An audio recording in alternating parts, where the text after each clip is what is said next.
And welcome back to another edition of Shots presented by Beerfield Fantasy Football. I am your Monday host at Hop BFF, Christopher Hopper. That is with two P's at HOPPBFF. And in today's episode, we're going to talk our Week 5 Top Shelf and Well performers. So Top Shelf, guys that performed above what you were expecting from them. So not necessarily the guys that come out every week and do it, but the guys that went above and beyond. And your well performers, the guys that really laid a dud. And we'll talk about what the future outlook is for them. As always, you can follow the show on Twitter at BeerfieldFF. Like, subscribe, leave us comments on the YouTube channel. We'd like to hear your feedback, and let's get into it. So, starting with Top Shelf, quarterback Deshaun Watson of the Houston Texans, 5 touchdowns, another huge game against the Kansas City defense. It is no slouch. At this point, Deshaun Watson at least has the floor to be a streamer consideration every week, especially in plus matchups. He's definitely startable. Running back Marlon Mack, 91 yards and a touchdown. I mentioned him in the news episode. If you haven't caught that, go get it. But he is looking to take an increased role, 91 yards and a touchdown. He really flashed this week. Frank Gore continues to be inefficient, probably better suited as in a complementary role. So Marlon Mack could very well see his targets increase, his workload increase. He becomes at least flex consideration. Sticking with the Colts, T.Y. Hilton, 10 for 177. Brissett proved once again he can move the ball against a bad defense. So if they're playing bad defenses, T.Y. Hilton's absolutely go. He does hold some value with Brissett in. Keep an eye on the matchup, but T.Y. Hilton, good week. San Francisco, George Kittle, 85 and a touchdown. He is the third best pass option here. As far as tight end goes, he may be a little bit safer also. He's not going to give you any more floor than what, like a Rudolph or some of those guys have this year, but he's definitely got a similar upside. He could be molding his way into what Cameron Brate was last year. So if you're in need of a tight end or a bye week fill-in, go grab George Kittle because he could be somebody that you're comfortable running out for, the rest of the season, really. Hoyer likes to throw to his tight ends. They need something else consistent besides Garcon because Goodwin's not it. So George Kittle, go out and get him. And defense special teams, look, this should be an every week start at this point, but Jacksonville, 5 interceptions, 2 pick sixes. They've had a 10-sack game. They've only had one game where they were kind of lackluster. Everything else has been excellent and not necessarily just against bad offenses either. So Jacksonville, another major performance.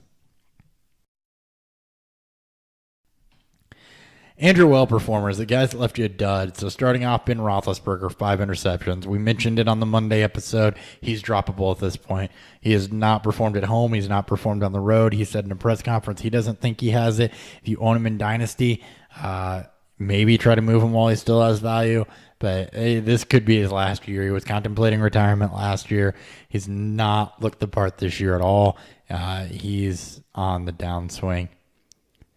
Running back Carlos Hyde, he had 8 carries for 11 yards, 1.4 yards per carry. Kyle Shanahan came out and said that this was not the hip issue. I'm not sure how much I believe that. I think he was kind of being protected. They put him back in the game late in the fourth when they absolutely needed, a spark to try and win it. So Carlos Hyde, even though his workload's not guaranteed, I don't expect more dud weeks like this. I think coming back from injury, I think they're still trying to protect him. Burrito was at least a little bit effective, so they're able to keep him off the field. But I still think that, Carlos Hyde is a safe play. I wouldn't worry too much about this week.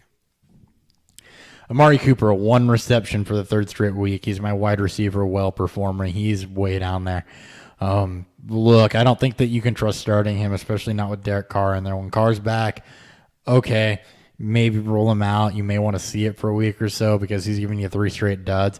He's got all the upside in the world, but the floor just isn't there for Amari Cooper right now. So matchup dependent. Crabtree's a solid wide receiver 1, and Amari Cooper upside play at this point. I don't think it stays that way the rest of the season. I think that he gets his feet right and becomes a week-to-week starter again. I just think right now you have to have some reserves and maybe look and see, do you have somebody with a plus matchup or a better option week-to-week? Tight end Martellus Bennett, there was some hubbub at the beginning of the season, at the beginning of the week. They need to get him involved and get him involved early. Apparently that meant 3 targets for 33 yards, mostly in the second half. At this point, you're not getting the upside of Martellus Bennett that you thought you would get. Green Bay continues to not use their tight ends.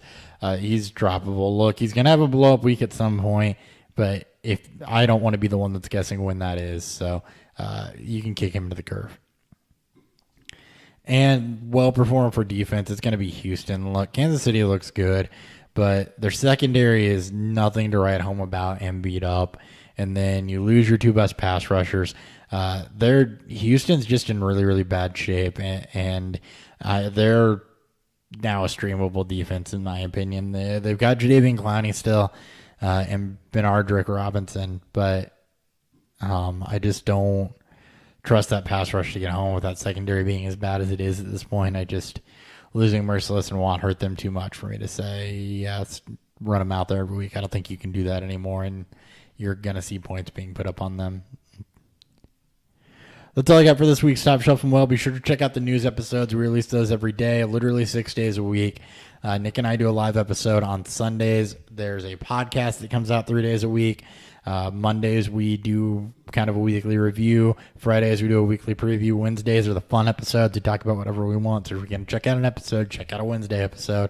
We got a website coming down the pipe. You can follow the show on Twitter at BeerfieldFF. You can follow me at HoppBFF, HOPPBFF. If you have any questions, please don't hesitate to tweet at us. Leave them in the comments. We'll get back to you as quick as we can. And please subscribe to both the podcast and the YouTube channel. And otherwise, Dan will talk at you tomorrow. Thanks.